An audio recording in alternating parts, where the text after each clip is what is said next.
Superman, ce héros de comics américain, on le sait tous, s'il tombe en Russie, ça donne Superman Red Son. Oui, j'ai pas Superman Red Son, donc je suis obligé de montrer un comics du Superman, le vrai, le simple. Et s'il tombe en Espagne, eh ben ça donne Super Lopez.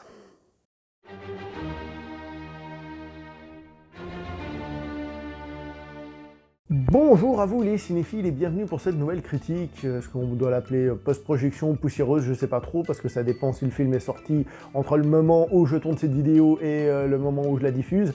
On va dire que c'est une post-projection parce que le film n'est pas encore sorti en France, mais bon, finalement on s'en fout.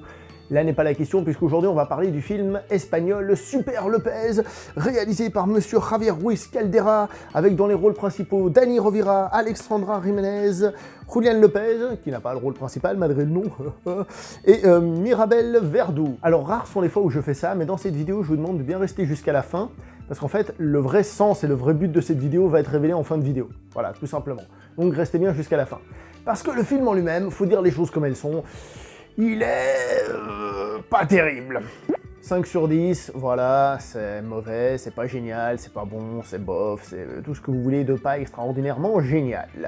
Donc la bande dessinée Super Lopez, bande dessinée espagnole, est une bande dessinée qui à la base était plus une parodie de Superman et qui ensuite est devenue, a évolué pour devenir aussi une critique sociale de l'Espagne derrière, donc ce qui fait que c'était une bande dessinée certes comique, qui se moquait un peu de tout ce qui est super-héros et tout ça, mais qui avait quand même un fond intéressant. Donc ce film avait aussi deux directions, le côté adaptation, avec le côté critique sociale, etc., et aussi tout simplement la parodie de Superman. Alors, malgré que j'ai une bande dessinée de Super Lopez, je suis loin de connaître ça très bien, parce que déjà il faut le lire en VO et compagnie, donc c'est un peu compliqué. Mais de ce que j'ai pu voir à gauche à droite, ça respecte très peu la bande dessinée d'origine, et donc on est beaucoup plus dans une origin story qui parodirait Superman. Superman qui, par manque de bol lors de son trajet, se retrouve en Espagne au lieu de se retrouver aux États-Unis. Et de là viendrait donc l'humour de ce film. Et un super-héros en Espagne, c'est quoi? Bah, comme ils disent dans le film à un moment donné, le super-vilain, ça va être le manque de ponctualité, parce qu'un super-héros en Espagne, ça le fait pas. Voilà, tout simplement. Donc on va commencer par parler des acteurs. Monsieur Dani Rovira, qui a été assez critiqué, entre autres parce qu'il a un gros accent du Sud en règle générale et que le personnage est censé être catalan. Personnellement, j'ai pas l'oreille assez fine pour rentrer dans ces détails-là. Je trouve qu'il se débrouille bien par rapport à ce qu'on lui demande de faire dans le film, c'est-à-dire quelque chose de très bande dessinée en mode humoristique et compagnie.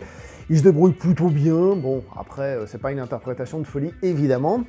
Alexandra Jiménez, encore une fois, elle joue plutôt bien, donc elle fait un personnage qui s'appelle, je cite, Luisa Lana, je vous laisse traduire, hein, Luisa Lana, c'est évidemment Lois Lane en espagnol, hein, d'accord?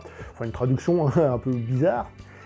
Et qui donc interprète quelque chose qui, à la base, est quelque chose d'assez rigolo, puisqu'en fait, c'est le stéréotype de la femme hispanique, vous savez, celle qui a un très fort caractère, et qui rentre un peu dedans chez tout le monde, qui gueule quand il faut, etc. Et donc, c'est là qu'il y a un rapport de force intéressant, c'est qu'en réalité, la Lois Lane de Super Lopez est du genre à l'engueuler pour un oui ou pour un non, et puis lui, il est là en mode... Cette blague fonctionne en effet plutôt bien dans le comic book, parce qu'elle est en train d'engueuler un super-héros. Mais là, comme le gars, c'est pas vraiment un super-héros, et on n'a pas cette approche super-héroïque, et bien cette engueulade du super-héros fonctionne beaucoup moins dans le film. Il aurait peut-être fallu, pour que la blague soit introduite, qu'on ait un Super Lopez qui soit très héroïque comme ça, puis elle arrive, et puis elle l'engueule, et puis ton coup, là, le déphasage aurait pu créer une blague. Mais comme il n'est pas encore Super Lopez, et ben ça fonctionne pas trop en tant que tel, en tant que blague je parle. En ce qui concerne les autres acteurs du film, je vais être honnête avec vous, il n'y a pas d'interprétation absolument folle. C'est dans un univers un peu kitschounet, la manière de jouer, etc.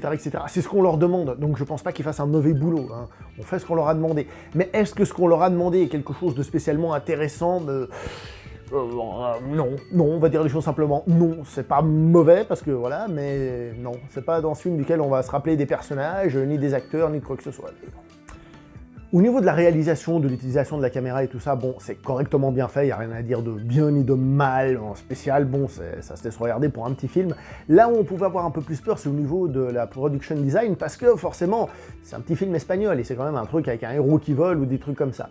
Alors, la production design au niveau des décors, quand il y a des choses un petit peu, on va dire, non naturelles, non normales, c'est... Encore une fois, c'est un peu correct, mais sans plus. Je reviendrai là-dessus sur le un peu correct, mais sans plus quand je parlerai du scénario. C'est un peu correct, mais sans plus, ça fait le taf. On voit que c'est pas fauché totalement, mais bon, il n'y a rien de oufissime. Les effets spéciaux sont plutôt bons, si on tient compte qu'on est en train de regarder un film espagnol, une comédie espagnole, et non pas un blockbuster américain.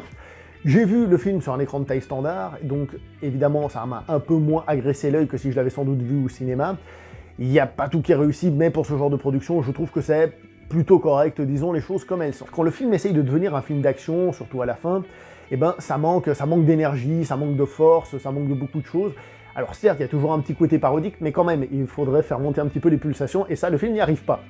Le scénario, et c'est là que je disais tout ce qui est un peu médiocre, tout ça, c'est parce que le scénario essaye quand même donc de faire une origin story de ce Superman, de ce Super Lopez, mais garde aussi ce petit côté critique social à travers un petit truc qui se dit dans le film. On dit au personnage qu'en Espagne, si tu veux vivre heureux, il faut arrêter de vouloir être quelqu'un de différent et tout ça, il faut que tu sois dans la norme, il faut que tu sois bien médiocre, parce que si t'es pas médiocre, eh ben, on va t'emmerder. Et ben c'est exactement ce que fait ce film dans tous ses aspects. Dans son scénario, dans ses acteurs, dans ses décors et tout ça. C'est pas dégueulasse dans l'absolu, dans le sens où, comme j'ai dit, on est dans une petite production espagnole, enfin, petite production espagnole, une production espagnole populaire, on va dire, mais il n'y a rien d'extraordinaire, il n'y a rien qui dépasse. Donc, il y a cet aspect critique qui est là, présent, mais c'est un peu en toile de fond, c'est pas non plus oufissime là-dedans. Et pour le reste, le scénario, ben, il a rien de réellement intéressant, rien de réellement prenant. Encore une fois, c'est pas totalement dégueulasse, c'est une histoire basique de Superman légèrement modifié, en mode pas épique, et pas spécialement drôle. Le film n'est pas spécialement drôle, alors. Comme je l'ai vu tout seul, je me suis permis d'aller voir sur un site espagnol pour voir comment les gens l'avaient apprécié le film, mais en effet, il est plutôt détesté, le film en Espagne aussi. Hein. Il n'a pas été apprécié du tout, d'après les moyennes de notes que je voyais, donc semble-t-il que je suis pas le seul à avoir trouvé ça drôle. Personnellement, je dois avouer que je me suis marré un ou deux moments, parce que la manière dont ils ont de parler, de faire certaines tournures de phrases, je trouve que parfois ça fait un petit peu vraiment espagnol du bled, dans la manière de le dire, qui fait que ça a fonctionné une ou deux fois, où j'ai un petit peu souri, je dois avouer, mais rien de oufissime. Bon, alors qu'est-ce qu'il faut retenir de ce film? Bah, pas grand-chose. À part que si vous êtes absolument fan de Superman et que vous voulez voir une variante dans un autre pays avec une autre mentalité, une autre manière de parler, etc., il n'y a pas grand-chose à retenir. Alors pourquoi est-ce que je vous fais cette vidéo? Je vous ai dit qu'il fallait rester jusqu'à la fin. Pourquoi je vous fais cette vidéo? Parce que j'entends parfois des gens, quand ils critiquent le cinéma français, dire « Ah, mais quand je vois ce qui se fait en Espagne... » Bah, vous savez ce qui se fait en Espagne? Bah, je vais vous le répéter. Ici, on se plaint qu'on a des adaptations de bandes dessinées. Oh, zut! C'est une adaptation de bande dessinée. On se plaint qu'on n'a pas des acteurs, mais qu'on met des comiques pour jouer les rôles principaux. Or, Danny Rovira, je vous laisse deviner comment il a été connu. Eh ouais, bah, il a fait des sketchs sur scène, c'est comme ça qu'il a été connu, le gars. Donc, ça a fait un peu référence à la vidéo que j'avais faite dans laquelle je défendais le cinéma français. Quand on voit le cinéma étranger, quel que soit le pays, je vous rappelle qu'on ne voit pas toute la production, on voit ce qui a réussi à percer la frontière, ce qui était intéressant, ce que les gens se sont dit, ça on va l'amener. Donc quand on me dit, ah là là, quand je vois ce qui se fait en Espagne, eh ben en Espagne, on fait des petites comédies populaires que les gens détestent au pays, hein, avec des comiques adaptés de bandes dessinées espagnoles. Et ouais. C'est la vie. Comme quoi, finalement, c'est la merde partout.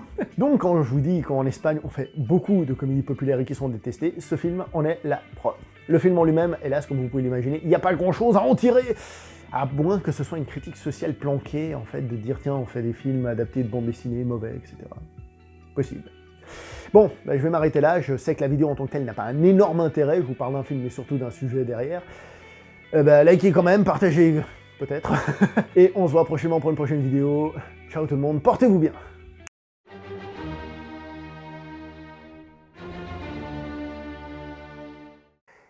Burro, ¿a dónde crees que vas con mi chubatidora?